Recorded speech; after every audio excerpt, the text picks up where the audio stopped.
नमस्कार, मैं हूं आपके साथ दीपक भदौरिया और आप देख रहे हैं हमारा खास प्रोग्राम बिग डिबेट।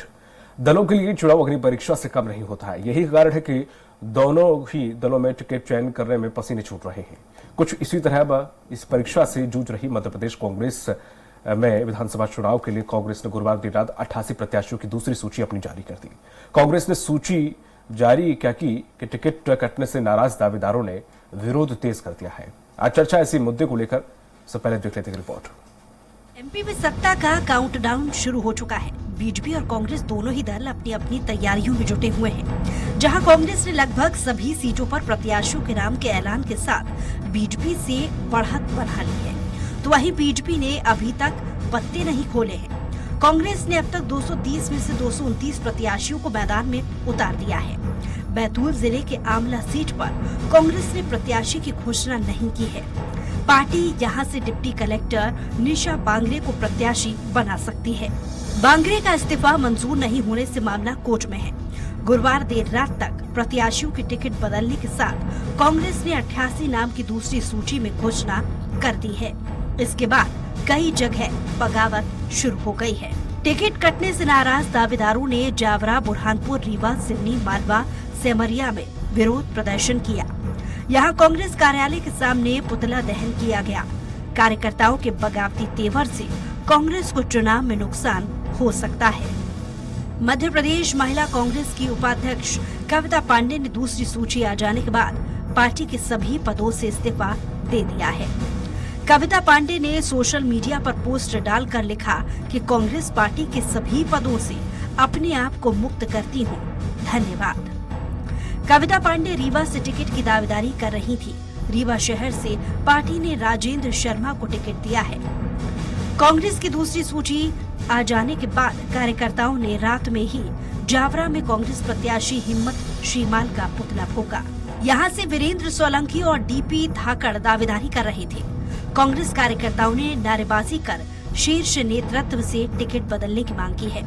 वहीं रतलाम ग्रामीण में कांग्रेस ने लक्ष्मण सिंह डिंडोरी को अपना प्रत्याशी घोषित किया है। कांग्रेस नेता उनको बाहरी बताकर विरोध कर रहे हैं। कांग्रेस ने बुरहानपुर से निर्दलीय विधायक ठाकुर सुरेंद्र सिंह शेरा को टिकट दिया है। यहां पर अल्पसंख्यक उम्मीदवार घोषित करने की मांग की जा रही थी, लेकिन कांग्रेस ने शेरा पर भरोसा जताया है। इसके विरोध में रात में ही कांग्रेस कार्यकर्ताओं ने शेरा का पुतला फूंका। नर्मदापुरम के सिवनी मालवा में कांग्रेस ने अजय बलराम को प्रत्याशी बनाया है। यहाँ पर पूर्व विधायक ओम प्रकाश रघुवंशी दावेदारी कर रहे हैं। कांग्रेस की सूची आ जाने के बाद रघुवंशी के समर्थकों ने देर रात नारेबाजी की। कार्यकर्ताओं ने पार्टी के निर्णय को गलत बताते हुए टिकट वापस लेने की मांग की। साथ ही चेतावनी दी कि ऐसा नहीं करने पर गंभीर परिणाम भुगतने होंगे। रीवा जिले के सेमरिया सीट पर कांग्रेस ने अभय मिश्रा को प्रत्याशी बनाया है। अभय मिश्रा कुछ समय पहले बीजेपी में शामिल हो गए थे। उन्होंने बीजेपी से त्याग पत्र दे दिया, लेकिन अभी कांग्रेस की सदस्यता नहीं ली है। इसके पहले ही पार्टी ने दूसरी सूची में उनको प्रत्याशी बना दिया। स्थानीय कार्यकर्ताओं में पार्टी छोड़कर आने जाने वालों को टिकट देने से नाराजगी है। कांग्रेस ने दूसरी लिस्ट में 6 सिटिंग विधायकों के टिकट काट दिए हैं, जिनमें 3 टिकट ग्वालियर चंबल के हैं। बहरहाल कांग्रेस अब फूंक फूंक कर कदम रख रही है। ऐसे में देखने वाली बात ये होगी कि आने वाले समय में कांग्रेस टिकट की टेंशन से जूझ रही है, उसे कैसे खत्म करती है और डैमेज कंट्रोल कितनी कारगर साबित होती है। सलमान खान, स्वराज। और इसी मुद्दे पर चर्चा करने के लिए खास पैनल हमारे साथ जुड़ा हुआ है बीजेपी प्रवक्ता है मोहित गर्ग। मोहित जी, आपका बहुत बहुत स्वागत है। और कांग्रेस प्रवक्ता है राम पांडे जी। राम जी, आपका बहुत बहुत स्वागत है। वरिष्ठ पत्रकार है राम मोहन चौकसी जी, आपको इससे बहुत बहुत स्वागत है। राम पांडे जी, जिस तरह से टिकट की लगभग सूची की तस्वीर साफ हो गई है, बस एक बची हुई है, वो भी हो जाएगी शायद, लेकिन जिस तरह से जो विरोध के सुर है लाजमी है, उठना है, उठते रहे हैं और उठेंगे, लेकिन फिर भी ऐसा लगता है कि थोड़ा सा समय कम है उन्हें मनाने के लिए, क्योंकि एक डैमेज कंट्रोल करने का एक समय रहता है, क्योंकि कल से 21 तारीख से नोटिफिकेशन जारी हो जाएगा, उसके बाद नामांकन पत्र शुरू हो जाएंगे। तो थोड़ा सा ऐसा लगता है कि समय थोड़ा सा कम है। हालांकि मैं ये कहूंगा कि बीजेपी की अपेक्षा आपकी में अगर देखा जाए तो थोड़ा कम है। जी, जवाब दूं? जी जी सर। हाँ, तो एक एवरेज 230 विधानसभा के लिए हाँ। कांग्रेस पार्टी ने 4000 कांग्रेस कार्यकर्ताओं ने एक तरह से उनके नाम पहुंचे थे। 4000 लोगों पर विचार किया गया और उसके बाद 230 में से अभी 229 को टिकट दे दिया गया है। और जो अभी आपने नाम बताए थे, ये 5 या 6 नाम थे, 5-6 नाम आपने पहले बता दिए थे, तो 10-12 नाम हम मान सकते। तो 4000 में से 10-12 नाराज है और उसमें भी आपने जो नाम बताए हैं, और एक कहना चाहिए कि नाम से और उनके पद से ही लग रहा है कि वो टिकट के लिए गंभीर नहीं थे। टिकट के लिए जो गंभीर लोग होते हैं वो अलग होते हैं और उनके नाम अपने आप ऊपर आते हैं। जनता के सर्वे में वो टॉप पर आते हैं और जनता के सर्वे में टॉप पर आए हैं, मीडिया के सर्वे में टॉप पर आए हैं, नेताओं के सर्वे में टॉप पर आए, कार्यकर्ताओं के सर्वे में टॉप पर आए, समाज सेवी के सर्वे में टॉप पर आए हैं। तो हमने कई लेवल पर सर्वे कराया था और जनता ने जिसको कहा उसको टिकट दिया गया। अब भारतीय जनता पार्टी अपना तो देख नहीं रही है, ठीक है, विधायक लेवल के लोग आ रहे हैं, सांसद लेवल के आ रहे हैं। पिछले 20 सालों से मैंने तो नहीं देखा भारतीय जनता पार्टी के इतने नेताओं ने एक साथ पार्टी छोड़ी हो। गिरिजा शंकर शर्मा, दीपक जोशी, मैहर के त्रिपाठी जी, भिंड से मुन्ना भदौरिया, रसाल सिंह, वीरेंद्र रघुवंशी, ये सारे नाम में जो बता रहा हूँ विधायक हैं या पूर्व विधायक हैं। बोध सिंह भगत पूर्व सांसद हैं और भारतीय जनता पार्टी को विश्व की सबसे बड़ी और अनुशासित पार्टी कहा जाता है। और ये सब छोड़ रहे हैं। भारतीय जनता पार्टी में भगदड़ मची हुई है। उधर कहा जा रहा है कांग्रेस में कार्यकर्ता नाराज। अब नाराज इसलिए है ना क्योंकि इस बार कार्यकर्ताओं को भी लग रहा है कि जनता कांग्रेस को जिताना चाहती है, तो एक आम कार्यकर्ता कांग्रेस का है वह भी जीत सकता है, लेकिन जनता के सर्वे में जो सर्वोच्च स्थान पाता है उसको टिकट दिया जाता है। ये बात तय है कि इस बार आम कार्यकर्ता भी कांग्रेस का जीतने के पोजीशन में है। जनता ये नहीं देख रही है इस बार के प्रत्याशी कौन है। जनता इस बार मध्य प्रदेश में ये देख रही है कि हमें हाथ के पंजे को वोट देना है, कांग्रेस को जिताना है और इतनी सीट देना है कि भारतीय जनता पार्टी खरीद फरोख्त करना भूल जाए। इनके 35 करोड़ 50 करोड़ भी कम पड़ जाए तो एक भ्रष्टाचार से मुक्ति मिले, महंगाई से मुक्ति मिले, बेरोजगारी से मुक्ति मिले। तो जनता ने ठान लिया है और जनता के हम साथ हैं। जनता चाह रही है कांग्रेस की सरकार बने तो हम जनता के ठीक है। मोहित जी, जिस तरह से कांग्रेस की दूसरी सूची जारी हो गई है, अभी आपकी एक सूची और आनी है, उसमें भी कितने नाम हो सकता है, शायद इसी लास्ट सूची में सब खत्म कर दिया जाए। लेकिन जितनी भी सूची आई है उन सूची में सभी में काफी ज्यादा विरोध देखने को मिला और जो एक आई नहीं है उसमें भी पहले से काफी माथापच्ची देखने को मिल रही है।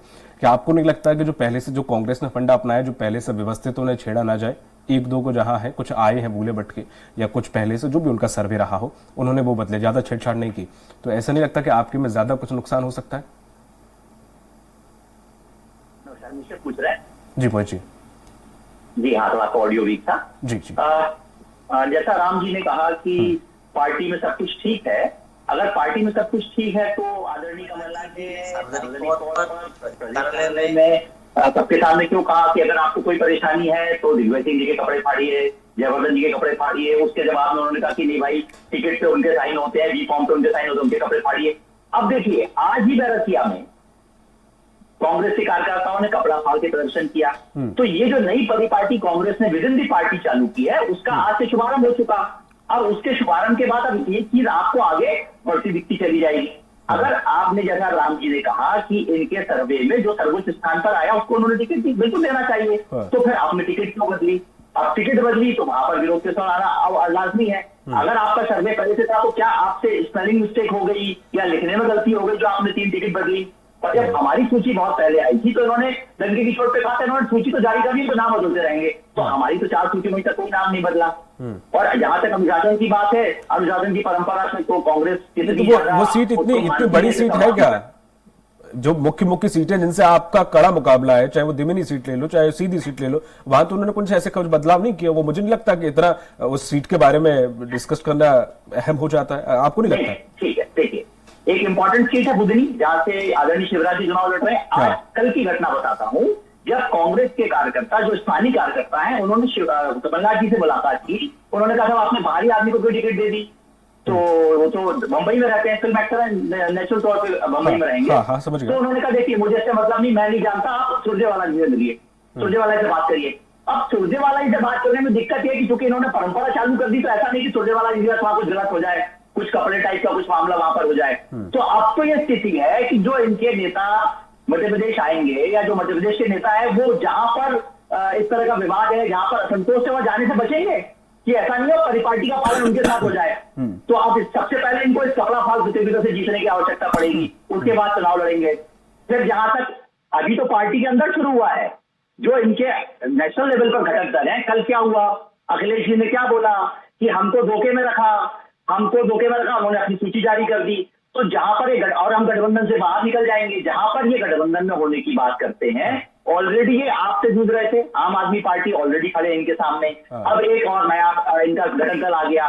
तो अभी पहले कांग्रेस से जूझेंगे, फिर जो इनके आपसी घटक दल है जिनका दावा करते हैं कि हम आई डॉट एंड डॉट के घटक दल हैं और सब मिलकर चुनाव लड़ेंगे, आपने अपने हर सेंटेंस में कपड़ा फाड़ने वाली बात की। उन्होंने अपना को विजेता घोषित कर ही दिया है। गर्ग जी, आपने लगभग हर सेंटेंस पे कपड़ा फाड़ने वाली बात की और मैं कांग्रेस के प्रवक्ता बड़ी शालीनता सुन रहे, अच्छी बात है, बड़े अच्छे प्रवक्ता मिले। लेकिन सवाल ये खड़ा होता है कि चुनाव से पहले कपड़े जिनके फटने हैं वो फट जाए, ज्यादा बेहतर है कि बाद में फटे? नहीं, अब ये तो पार्टी के कार्यकर्ता डिसाइड करेंगे, क्योंकि ये निर्देश तो ये तो सबसे ज्यादा फेरबदल आपने किया है, उन्होंने नहीं। बोल दिया सबसे ज्यादा फेरबदल आपने किया है, बीजेपी ने। हाँ नहीं, फेरबदल देखिए, फेरबदल करना अलग बात है। नहीं, अब जब जैसे मान लीजिए फेरबदल कैसे कह सकते, किस सीट पे आप उम्मीद लगा के बैठा कोई, आपने सांसद उतार दिया उस सीट से, अब उस सीट से कोई आम नेता तो कोई होगा नहीं, खाटी नेता होगा, आपने उसको साइड कर दिया, आपने अपना सांसद उतार दिया। अब ऐसे बताइए कि वो कहां जाएगा? नहीं, देखिए हमारे जब प्रत्याशी बदले, चाहे वो सांसद आए, चाहे केंद्रीय मंत्री आए, क्या आपको उस क्षेत्र में कोई विरोध दिखा?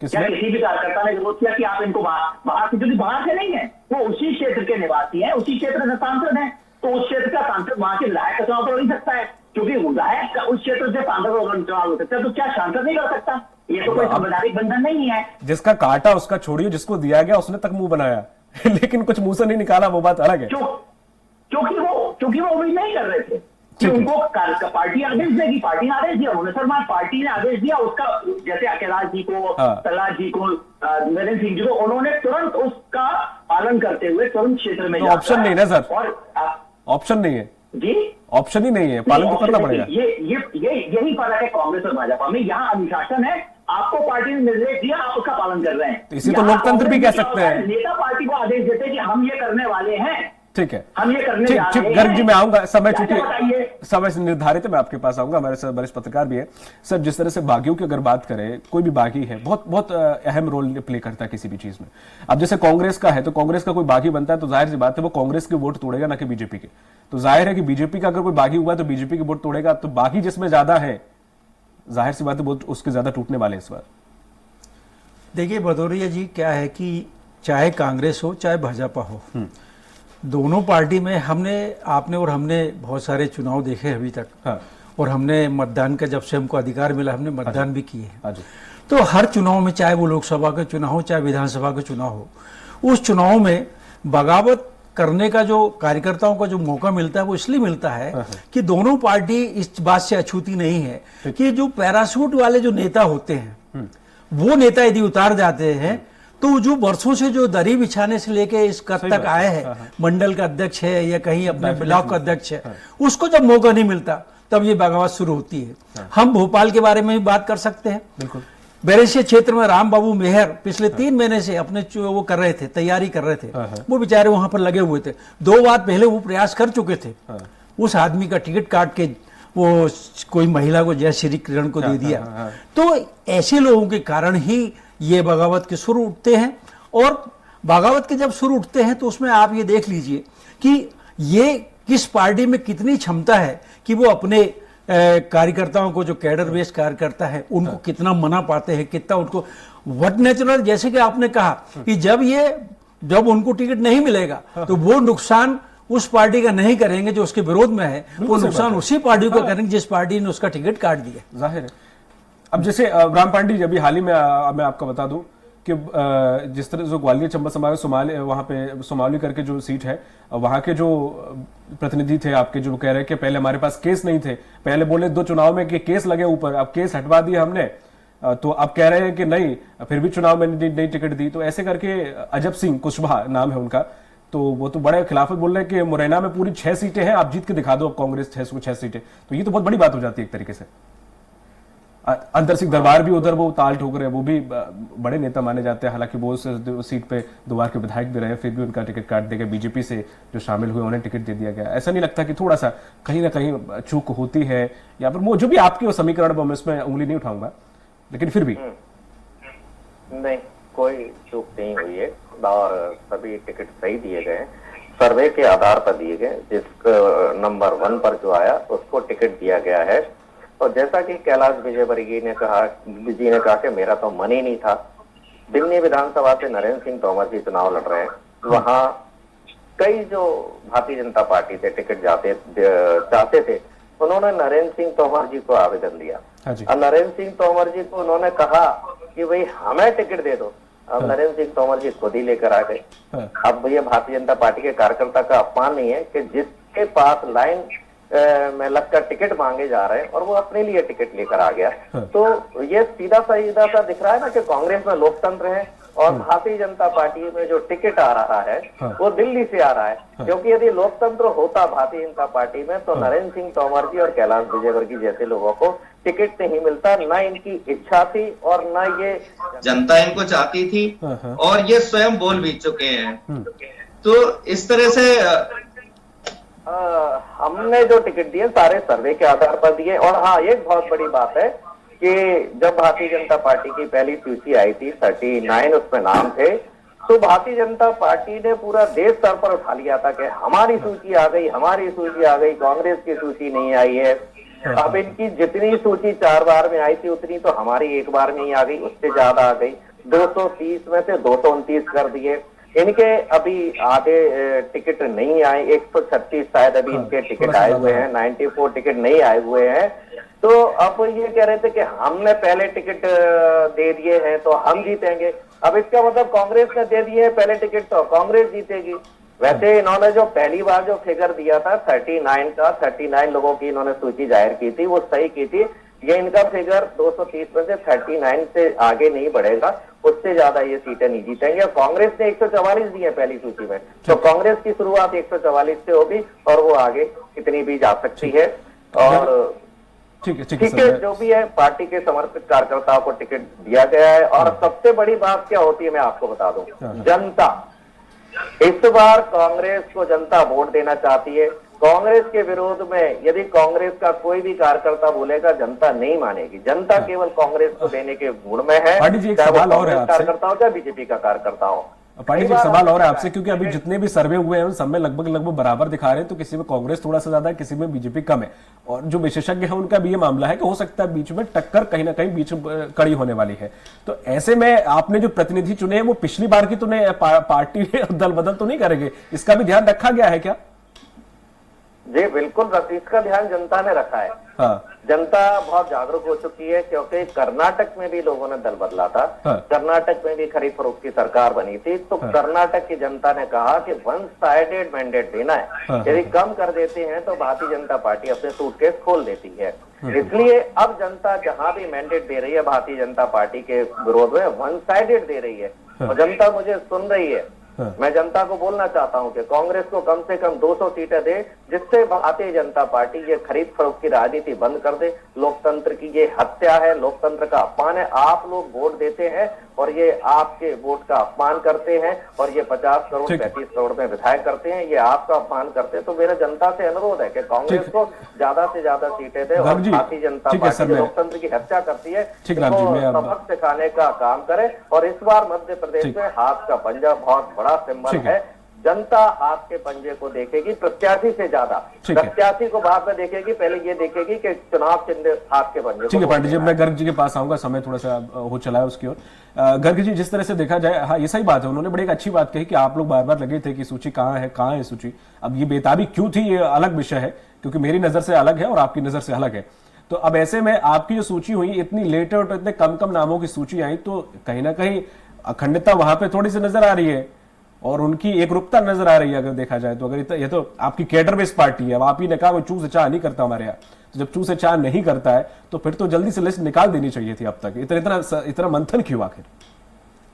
देखिए, ये लोकतंत्र का युद्ध है, इसमें इन्होंने वेट करके कुछ हमारी सूची के आधार पर परिवर्तन किए, तो इतना तो राइट हमें भी बनता है कि हम भी इनकी सूची के आधार पर कुछ, अगर हमें लगता है कि कुछ परिवर्तन करना है तो हम भी कर सकते हैं। ठीक है। अब मैं लोकतंत्र की बात राम जी ने करी, तो लोकतंत्र का संचालन तो इनकी पार्टी में वर्षों वर्ष से गांधी परिवार करता है और अभी भी कर रहा है। और उसके बाद फिर ये कह रहे हैं कि जी नहीं गर्ग जी, आप बात रखिए, उलझिए मत, समय कम है, आप बात नहीं रख पाएंगे, फिर कहीं समय कम मिला। जो पैराशूट लैंडिंग की बात हुई थी, हमारे जितने भी बड़े नेता जो अब बड़े हो गए हैं, उन्होंने दरी उठाने से ही अपना राजनीतिक करियर शुरू किया था, ना कि परिवारवाद के चलते या किसी नेता विशेष के अनुयायी होने के चलते उनको पद नहीं मिला। जितने नेता हैं, चाहे नरेंद्र जी हो, प्रहलाद जी हो, कैलाश जी हो, जितने भी नेता हैं, उन्होंने दरी उठाने से अपनी पॉलिटिकल कैरियर शुरू किया और वर्षों वर्ष तक उन्होंने ये काम किया। उसके बाद धीरे धीरे पायदान चढ़कर वो यहाँ पर आए। उनके पास कोई पीछे का बैकग्राउंड नहीं था गांधी परिवार का, या कमलनाथ जी का उनके सिर पर हाथ नहीं था, या दिग्विजय सिंह जी का हाथ नहीं था। तो पैराशूट की जो टेक्नोलॉजी है वो सिर्फ कांग्रेस के पास है। हमारे पास तो जो कार्यकर्ता है वो नीचे से शुरू होता है और वर्षों वर्ष तक पार्टी की सेवा करता है, उसके बाद वो जनप्रतिनिधि बनने लायक माना जाता है। ठीक है गर्ग जी। सर चौकसी जी, मैं आपके पास आऊंगा। जिस तरह से देखा जाए कि दोनों की टिकट लगभग फाइनल हो गई है, अब बीजेपी अपनी जो लास्ट सूची है उसका इंतजार कर रही है, समय चूंकि खत्म हो चुका है और दोनों ही पार्टियों को अब नोटिफिकेशन करना है। क्या लग रहा है आपको दोनों ही पार्टियों की सूचियों को देखकर? एज अ पत्रकार आपने फील्ड में बहुत काम किया, आपने बहुत चुनाव ने अपनी नजरों से निकाले हैं और बहुत सारे प्रत्याशियों से आपका संपर्क रहा होगा, विधानसभाएं देखी होंगी, क्या नतीजा और कैसी लिस्ट लग रही है आपको दोनों की? कम शब्दों में सर। देखिए भिदौरी जी, मतलब मैं दो बातों पे अपना वो का ध्यान केंद्रित करता हूँ कि पहली बात तो ये है कि जो बात पांडे जी ने कही सर्वे की, तो ये सर्वे किस प्रकार के होते हैं ये वो पार्टी जानती है, कांग्रेस करवाती है, भाजपा करवाती है, वो जानते हैं। लेकिन मेरी नज़र में ठीक उसी तरह है कि मेरे भोपाल से कोई आदमी को अचानक कोई राष्ट्रीय स्तर का साहित्य का पुरस्कार मिल जाए और मैंने उसका कभी कोई साहित्य ना पढ़ा हो, पहली बात। दूसरी बात यह है कि रहा सवाल उसका, तो जितना आपने टिकट देने में आप जितनी देरी करोगे उस कैंडिडेट को पब्लिक फील्ड में जाने में उसको उतना कम समय मिलेगा, उतना वो नहीं कर पाएगा। इसलिए इसको समय पर टिकट मिल जाना चाहिए था। और हार जीत का फैसला तो ये जनता करती है, आप भी जानते हो और हम भी जानते हैं। बिल्कुल सर। चलिए, बहुत बहुत शुक्रिया हमारे साथ जुड़ने के लिए मोहित जी और राम पांडे जी और सुभाष पत्रकार सर, आपका बहुत बहुत शुक्रिया इस डिबेट में शामिल होने के लिए। तो जिस तरह से देखा जाए, बीजेपी की हालांकि आखिरी सूची बाकी है, कांग्रेस के लगभग नाम तय हो गए हैं, लेकिन कांग्रेस में उठापटक ज्यादा नहीं हुई है, तो इसलिए चिंता का विषय कांग्रेस के लिए नहीं है। लेकिन जो भी उठापटक हुई है, जहां पर विरोध के स्वर उठ रहे हैं, तो हो सकता है कि कांग्रेस कुछ न कुछ प्रलोभन या फिर मान मनोबल करके उन्हें मना ले, लेकिन बीजेपी कैसे इसको डैमेज को कंट्रोल करेगी वो देखने वाली बात होगी। मुझे दीजिए इजाजत, नमस्कार।